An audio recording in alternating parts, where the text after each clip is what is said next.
Okay, so now I'm going to go through this song a few more times actually and talk about some reharmonization options. I'm going to take three different approaches that I think are interesting, and the first one is going to be just some basic moves you can make that are pretty effective. For me, they're kind of second nature, common sense things I do without even thinking about, but I do want to share those. So, starting off with the head right here, um, whenever you have a circle of fifths progression, just one thing that you always just kind of want to that you can default to is sub fives.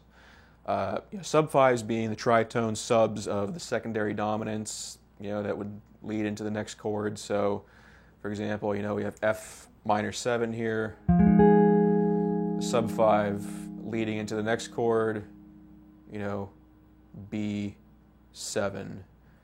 So F7, you can actually get like a B13 chord here.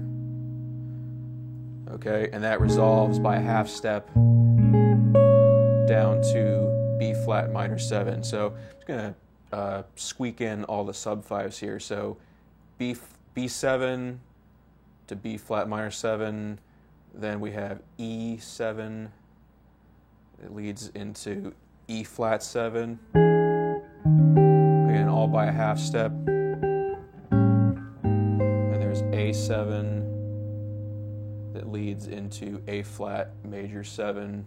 Now on this chord we can't really fit it in cleanly because we have a major 7 in the melody here. If I were to make this the sub 5, I would get A flat 7. That would mean there's a G flat in the chord, and that would just clash with the melody here. However, many players disregard the melody and just make it a secondary dominant anyway. I don't really hear the sub 5 too often, but I do hear a lot of people just go ahead and throw in that A flat 7 chord. Resolves nicely to the D flat major 7. So here's the first line with all the sub 5. So F minor 7, B13, B flat minor 7, E7, A7, and there's that A flat 7. Okay, moving on to the D flat major 7. We don't really have a sub 5 here, but we will right here. G7, resolves to C major 7. Here we go with a D flat 7, resolves by a half step.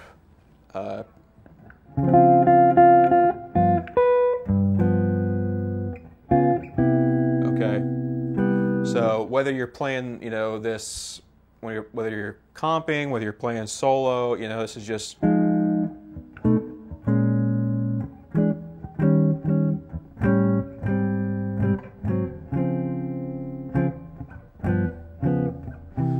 sub 5s are something you just want to get the hang of because you're adding motion and you're making it more interesting, and you're not really changing the song too much. You can throw sub 5s in and it works well. You don't have to tell everybody, hey, I'm playing sub 5s all the way through here. It's just kind of an accepted practice to sound. They flow pretty well, so sub 5s are really a great thing.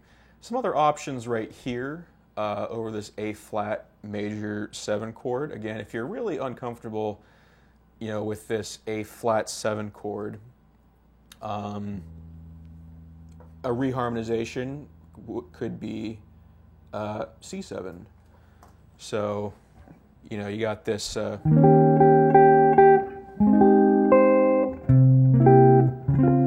That kind of,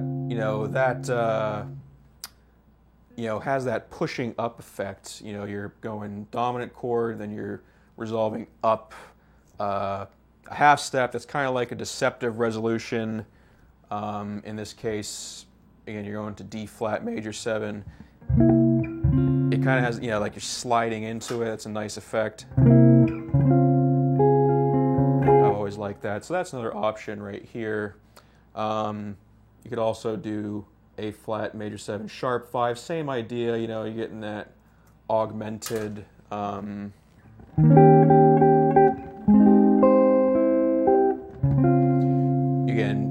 you're kind of pushing up that, you know,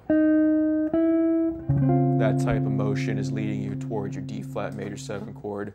And then one interesting move I like to make, again, if you're really uncomfortable playing the A flat 7 over the, you know, with the G and the melody there, you could do this. So you could hit like an A flat 7, you know, chord at some point in here. When you hit that melody, this is a D7 sus chord, all right? The G would be the sus. And it resolves by a half step. It's not a dominant chord per se. It doesn't have dominant, you know, like real dominant function. But it's just kind of cool, and I think it works, you know, so.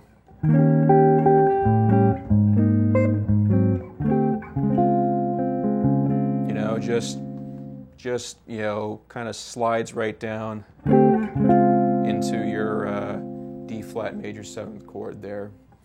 So I will say that, you know, if people play the A flat 7 chord, they'll omit the melody. They won't necessarily play it. I've heard a few people do it, but typically, you know, they're going to go for that cooler harmonic motion with the secondary dominant rather than honoring the melody, which, I don't know, some people may not like that. I do prefer to honor the melody as much as possible, but it's jazz, man. You know, there's the rules are broken all the time. Let's see then. Yeah, we have sub 5s here. Yeah, then we're good. So moving on, more sub 5s. Again, same type of motion as up top, just, you know, resolving by a half step. So here we have G flat. You could say G flat 13 resolves down a half step. We have B7 resolving down a half step. E7 resolving down a half step. Kind of same idea here. You know, all this stuff applies. So you can do like sharp 5. You can do like E flat 7. Your G7. Again, that's, you know, deceptive half step resolution up, you know, going to the A flat major 7. I'm not going to do this one because of where we're going. You know, we have this A minor 7 flat 5 chord written in here. So I don't like to, you know, I don't want to throw that chord in there. I want it to be more of a surprise when we get there. So starting right here with the C minor 7, sub 5 into F minor 7, sub 5 into B flat 7, sub 5 into E flat major 7, and I'll do G7 into A flat major 7.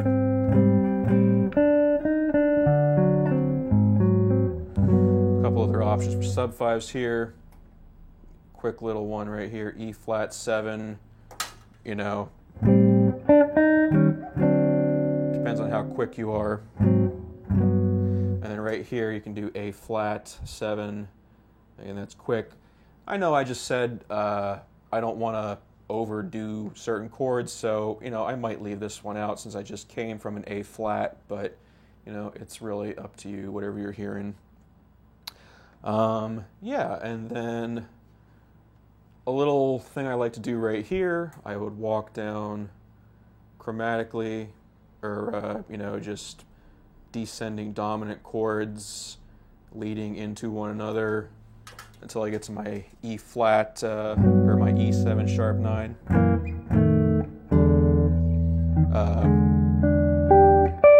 So this whole thing from the A flat,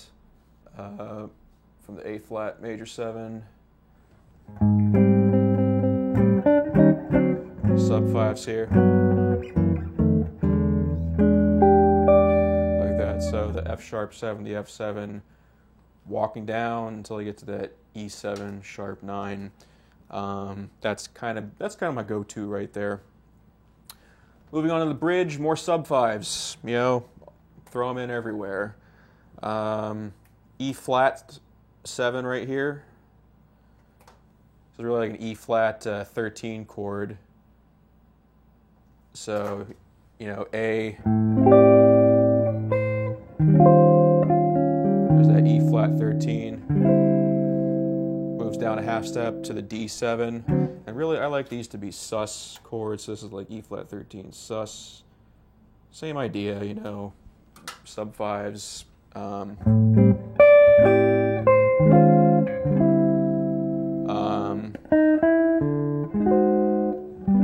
then here's a nice little sub 5 right here. A flat 7 resolves down a half step to G major 7.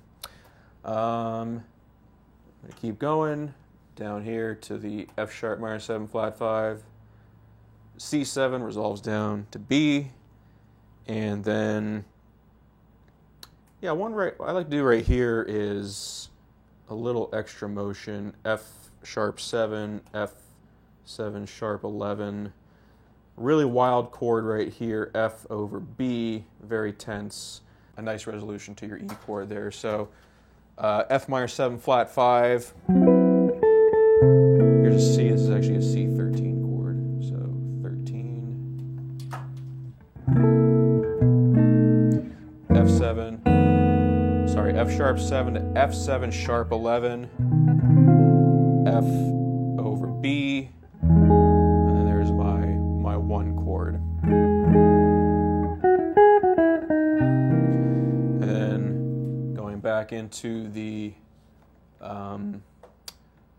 A section, the final A section, again, you can do sub 5. Whoops, I'm going to do, should do G13, G flat 13 here, which would be resolving down to F minor 7.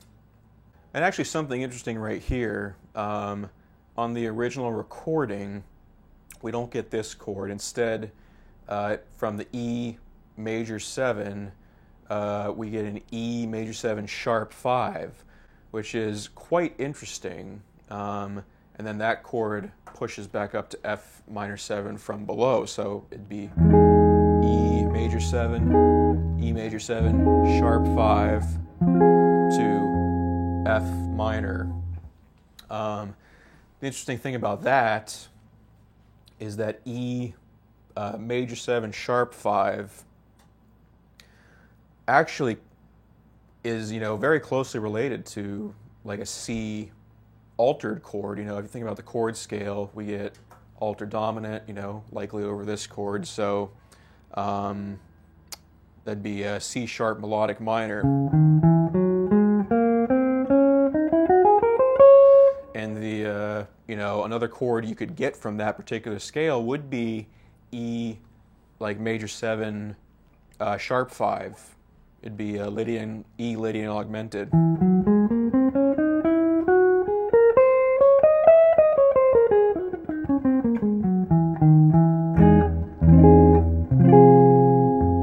So I think that was a really cool move by Kern.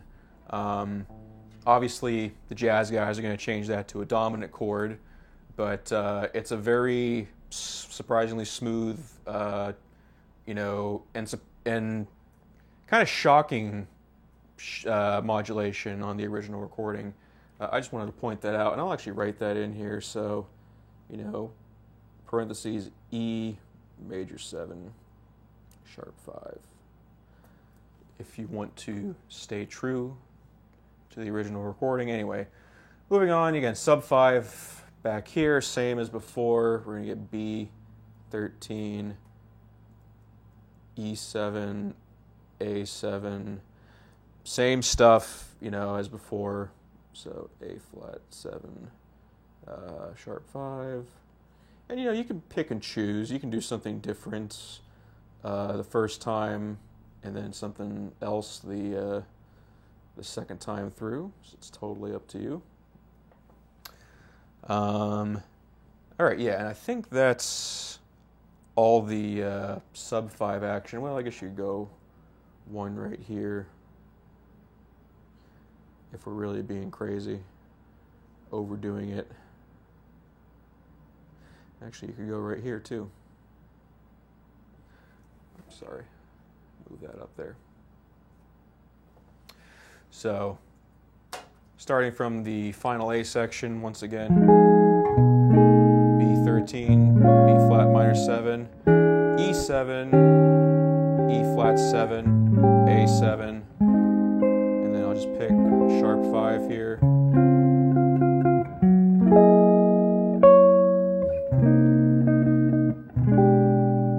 Here's a sub 5 coming up, B flat minor 7. There's the E7 into the E flat 7, A flat 7, or sorry, A7 leading into A flat major 7, or A flat major. Then here's A flat 7, back into G minor 7 flat 5, C7 flat 9, and then you're good to go. So those are the sub 5s, essential, device when you're, playing this type of chord progression. All right, so another way to approach reharmonizing this song would be to take your bass motion into consideration. And we already, we're kind of doing that with the sub 5s, but in this case I'm talking more like bass lines, intervals, motion. And one, simple way to start off would be just to add in, like extra bass notes, say like the root and the fifth for each chord. So you can do F minor 7, there's the fifth, B flat minor 7, fifth, and just do that for each chord.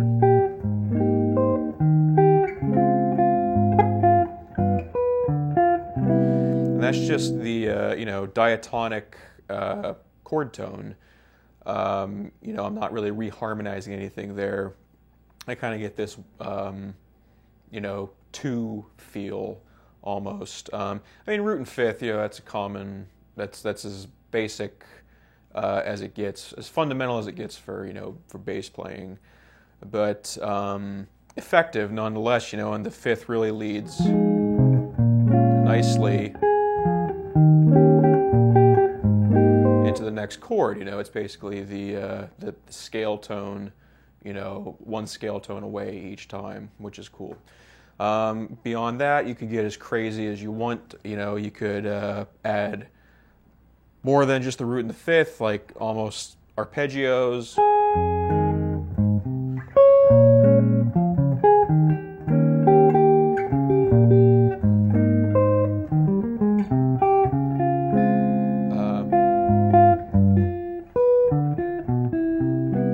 Just play around, try to get some cool things happening. So anyway, I just, that's, kind of starting off, recognizing the bass and trying to find some cool things to do. Now, one thing I think works really well in particular for this song is kind of like walking bass lines, or just, walking bass line patterns. So like if I start off on the F minor 7, I can walk up, bebop style.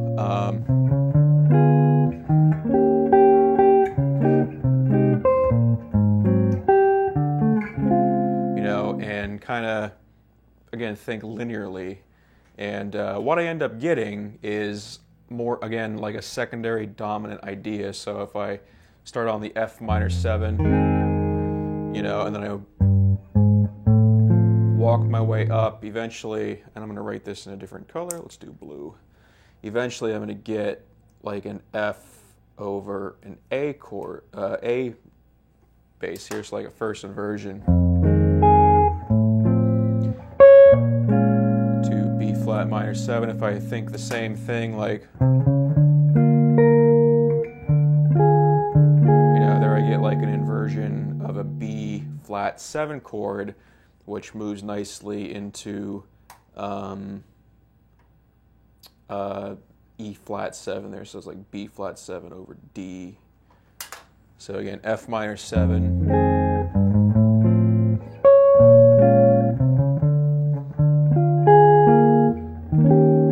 You know, so again, kind of creating those cool little walking bass lines.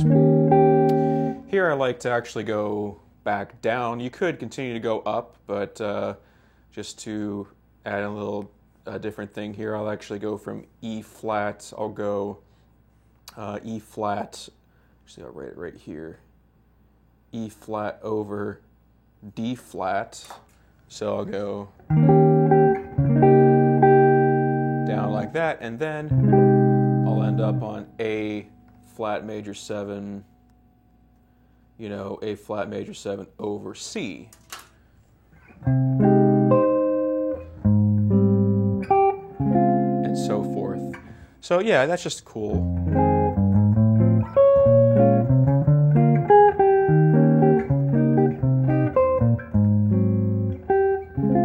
Etc.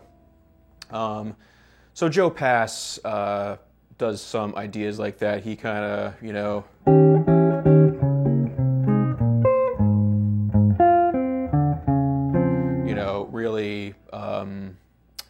really explores the options with the bass line there. So that is one good idea to, you know, make things a little more interesting, and then come down here and kind of do the same thing. Let's see, I'm just gonna go C over E.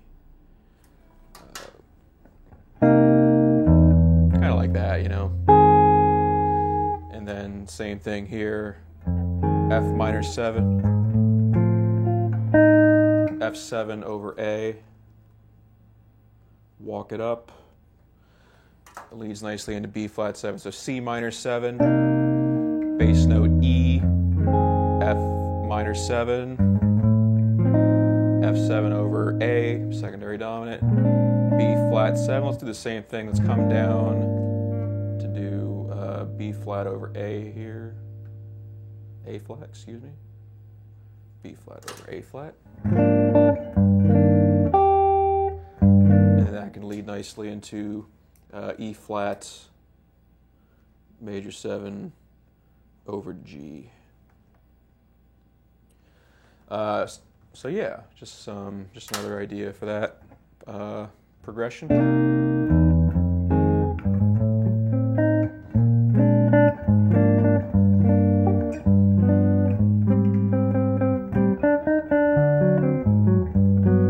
And then, you know, I had my other little idea for right here, which is kind of bassy in general.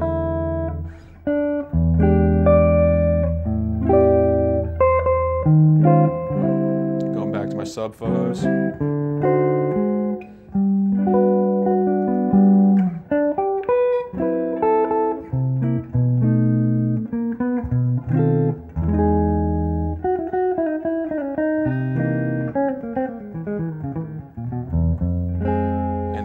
Etc. Same thing here. So I'm just gonna continue this. I'm filling this down here again. F over A. You get like B flat over D, B flat 7. You can go E flat over D flat. You know, A flat major 7 over C, and so forth. So yeah, again, think about the bass.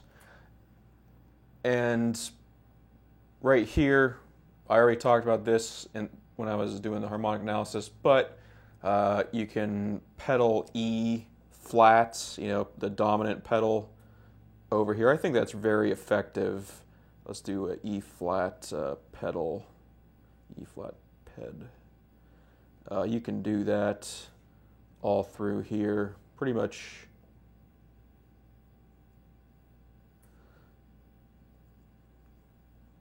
You know, until the end of the song. I think that's really cool, especially if you've been playing it, you know, with these changes, you know, for all your life. Let's see here.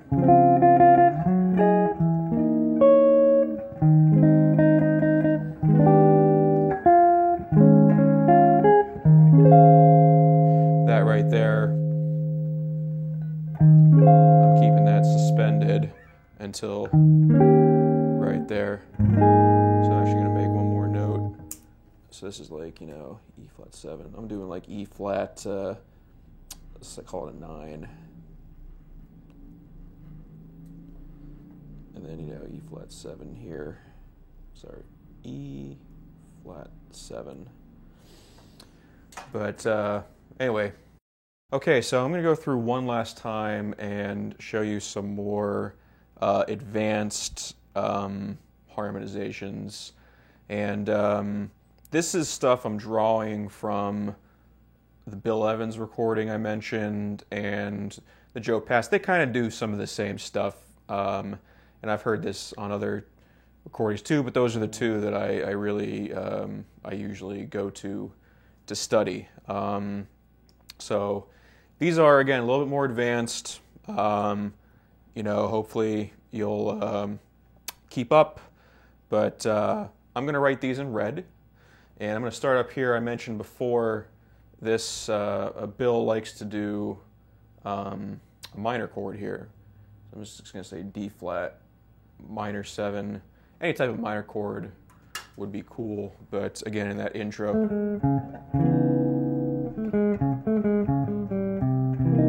A little darker, a little bit more mysterious.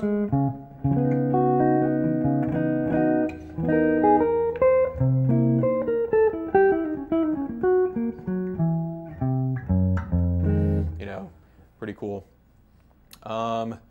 Let's see, so moving on to the head, something Bill does once or twice is he goes minor, major 7 with these two chords. And that's something you can kind of play around with, whenever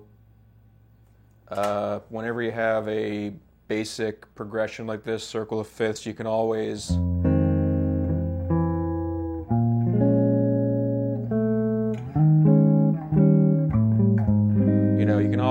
kind of play around with that 7th a little bit to add some inner motion. If you go like that, you kind of get a climbing up effect. F minor 7, F minor 7, F minor major 7, so minor 7, minor major 7, B flat minor 7, B flat minor major 7. So those inner voices moving around, that's kind of a cool thing.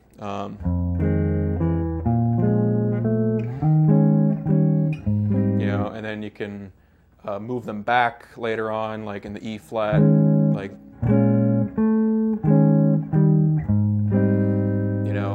so just, a different color you can try out. One cool reharm that Bill does, and also Joe Pass does it on his recording, is just totally reharm this measure. Go E minor 7 here to A7. I'm just going to write it again. We'll throw in a little 2-5 that works very well. So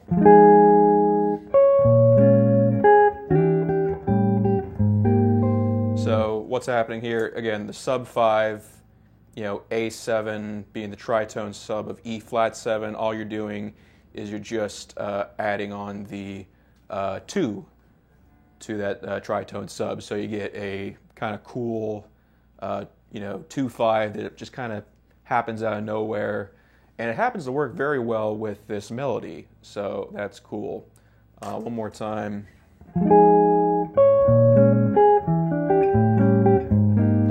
Very hip sounding. Now, so this is something, as I was talking about with the sub 5s, you can just throw those in, like 99% of the time, and people would be cool with it. If you go as far as something like this, and in fact, most of this stuff I'm talking about right now, the Bill Evans stuff, the this more advanced, these advanced reharms, you do have to be careful. You can't just throw those in. If you're gonna do this 2-5 here, that's something you want to tell the people you're playing with, be like, hey, check this out. I'm going to do this change here, and otherwise, you can't count on people to catch that. especially if it's just, if it comes out of nowhere. So again, most of this stuff I'm talking about right now, you can play, if you're playing solo, that's fine, do whatever you want. If you play with people or in a group, this is stuff that needs to be talked out beforehand. And Bill, again, he's playing solo, and a lot of these, crazy harmonies are coming when he's improvising. So, it's not really, he doesn't have to worry about honoring the melody in that case. But anyway, the 2/5 here does happen to work with the melody, so that's a cool substitution. And then, frankly, again, if you're improvising, you can do another 2/5 here. We already kind of talked about carefully adding in this secondary dominant. Well, if you're not playing the melody, you can just go ahead and let it rip. E flat minor 7, A flat 7. So you get consecutive 2/5s. So I'll start at the beginning of the line here.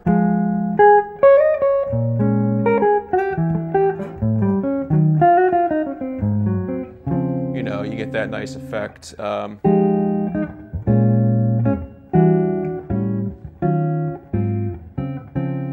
Very cool sounding. 2/5s, always a sophisticated thing to do, always a cool thing that people like to hear. So yeah, those 2/5 substitutions are very cool. Moving on to this modulation here, you can keep this suspended for a bit. You can make it into a 2/5. I think Bill does that a few times, or just, again, make it a straight up 2/5. And now this section right here, or these two measures, I left these blank because there's a lot of possibilities here. Now, what I usually do, or what I've done in the past, frankly, I'm kind of tired, and I'm tired of what I usually do, and I, really dug into Bill's recording this time and tried to grab some cool ideas. But some options that have been done a million times. When you hit that C major 7, you can do like a walk up D minor 7, D sharp diminished 7 to E minor 7. Not a huge fan of that anymore. It doesn't really lead anywhere, but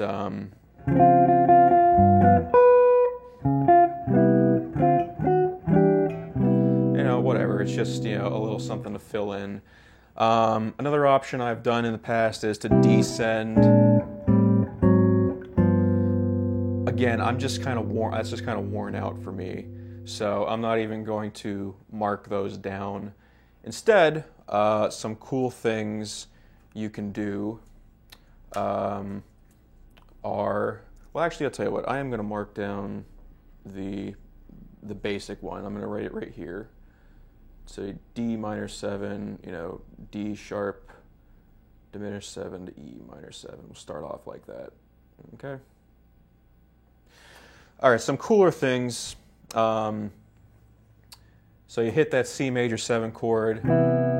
If you want to, move around a little bit, you can just do like diatonic 7th chords in the key of C. So C major 7, D minor 7, E minor 7, F major 7, and then just walk right back down.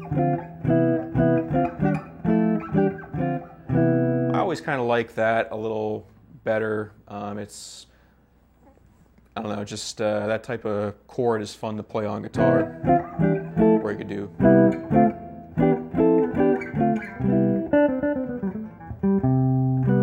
So any type of those, idea with like those major 7th chords. So I'm just going to write, D minor 7, E minor 7, F major 7, etc.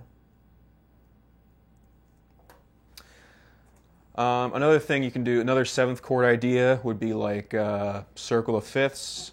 So if I start off on C major 7, just go in the circle of fifths. So I go C major 7, F major 7, B flat major 7, E flat major 7, A flat major 7, D flat major 7, and then I resolve back to C minor 7 because that's what's coming up next.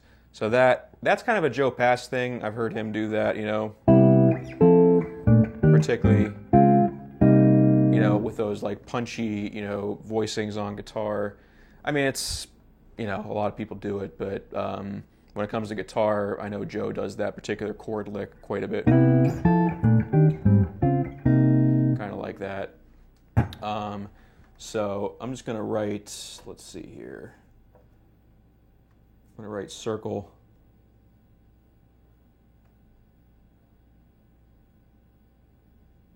Right there. Because I have one more thing I'm going to write up top there. And you can combine these two things. So let's say I go C major 7, I walk up. How about like that? So there you go. That's a little more flashy than just kind of the standard, you know, that like little walk up progression there. Yeah, you could even go like minor, F minor instead of F major. And like maybe hit major 7ths on the way down, E flat major 7, D flat major 7, C major 7, or, you know, maybe C minor 7.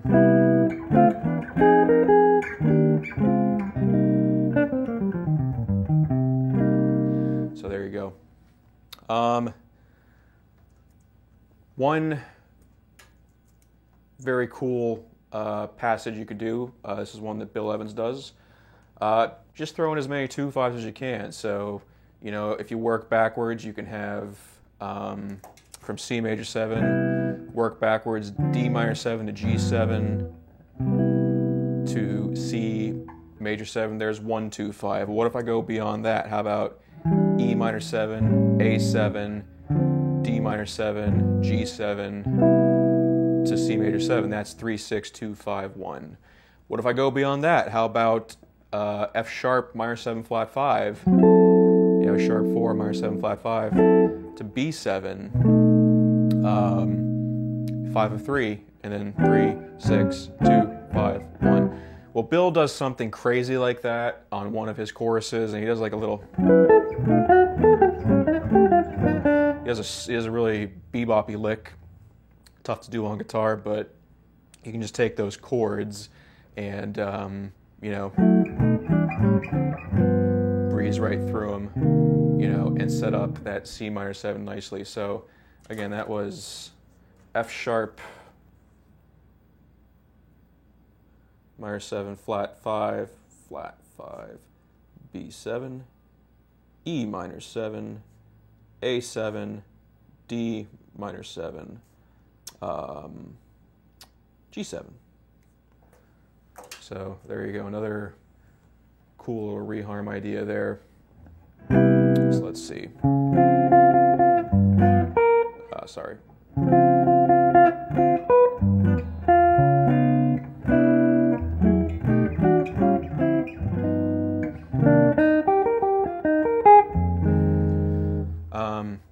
So yeah, those are some options. Now, one other cool thing Bill does, and this is very, very hip, is he'll just throw in a C sharp minor 7 chord over this entire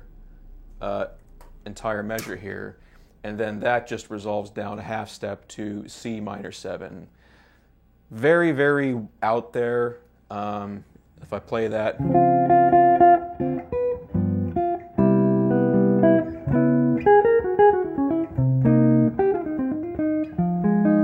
You know, very slick chromatic movement. In general, chromaticism is always cool. So it took me a while to catch what he was doing whenever on that particular chorus. But yeah, it's just, you know, keeping that.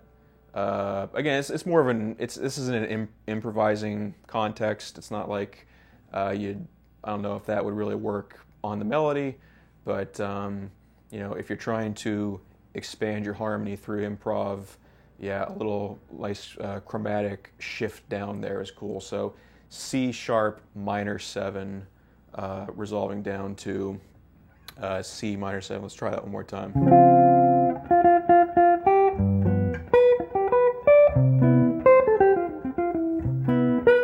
Let me try that again.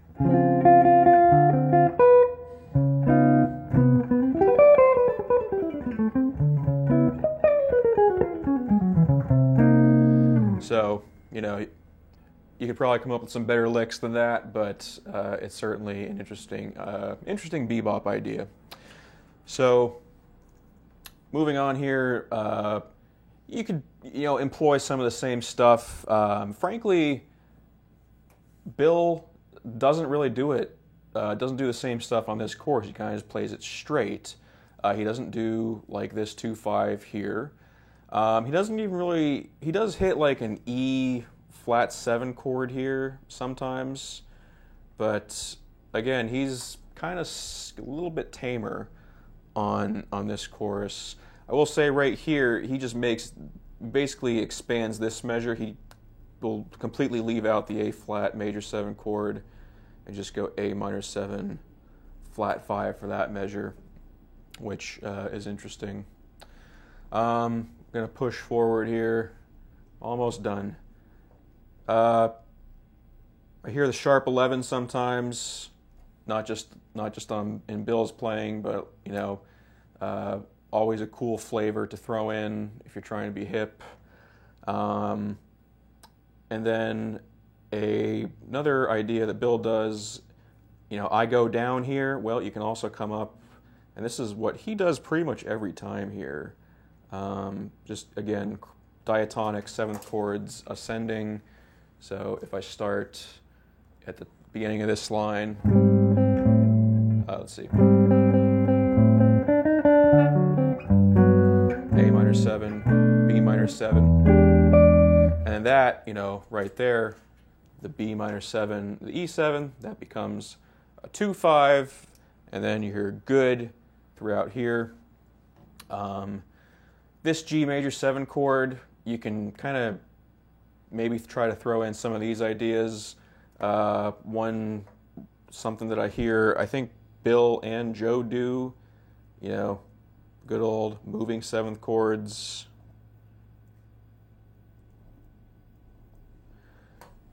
Just like that. So.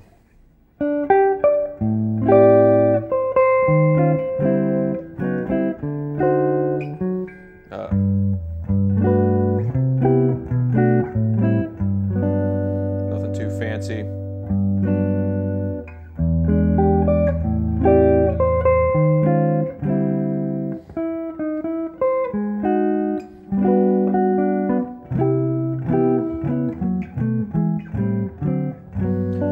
Kind of works. I was trying that sharp 4 2/5 idea again, but one really cool thing that Bill does, and this is totally an improv change, you really can't do this with the melody, is he'll set up this next line with a chromatic 2/5 here, so G minor 7 to C7, and that's those are two big ones. That's a really cool change, because then what you get here, G minor 7, C7, setting up a little, funky transition down to your F sharp minor 7 flat 5, and and then so forth.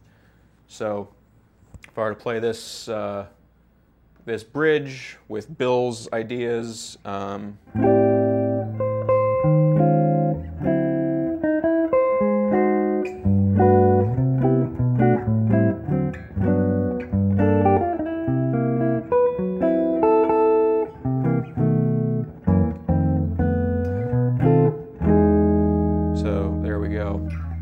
This one just sounds cool every time. I don't know. It's just kind of unexpected. If you're so used to hearing, just people sit on G major for this whole section, it's a really cool variation.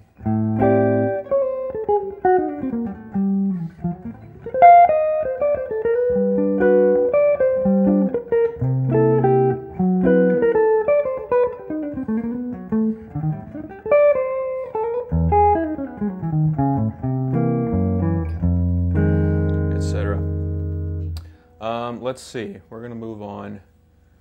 Almost done here. Let's see. Ditto, for a lot of this stuff. When he really hammers out these reharms is at the top of the form. As he gets closer to the end of the form, I'm talking about Bill Evans. He settles down a bit and kind of just plays. This is pretty much a 2/5 every time.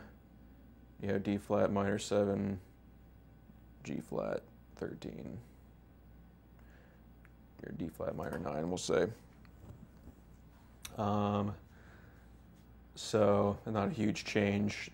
Right here, a lot of people just totally reharmonize this diminished chord into a 2/5, which would go like this. So you end up getting, chromatically descending 2/5s again.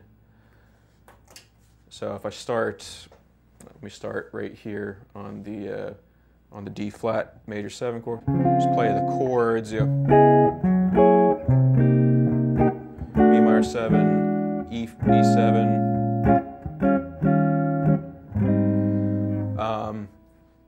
Again, that really wouldn't work. This change wouldn't work with a melody, but for improv, a lot of people just make this into a 2/5. If you want to try to make sense of it, you could argue that this B diminished 7th would be you could get the E7, like E7 flat 9 from that B diminished 7th, but really what you're doing, what's happening here is just the sinking down. You got C minor 7, B minor 7, 2/5, B flat minor 7, that type of motion. Very hip sounding. Joe Pass does that. Bill Evans does that. I've heard, again, other cats do that too. So very cool. And then that's about it. And then there's just one more little reharm that I kind of came up with myself. This is something I like to do every now and then. Right here, to end the song, I'll actually do I'm going to write it down here, G flat major 7 chord right there, and then go to E flat 7, resolve it to A flat. So that's just kind of a cool variation on a 2/5. Like if I wanted to walk up, again, thinking about those bass lines, I could get like, this would be like over D flat, over F, and that leads nicely into G flat major 7. There it is. So once again.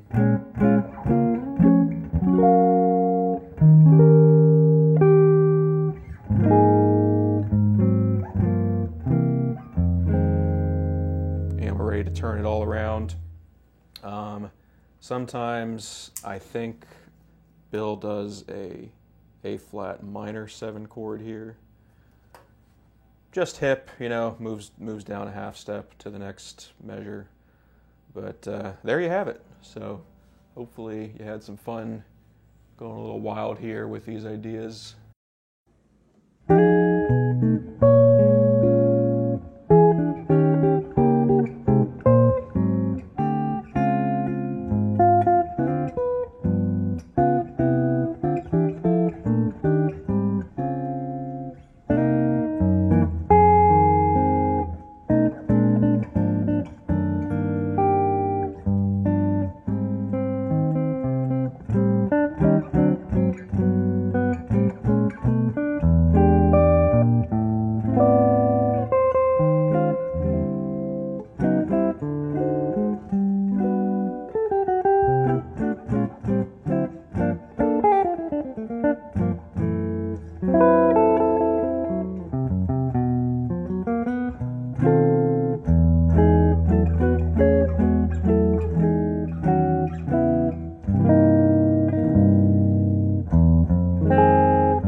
Well, that's going to do it for this video. Thank you so much for watching. I hope you enjoyed spending some time on All the Things You Are and getting in there real deep.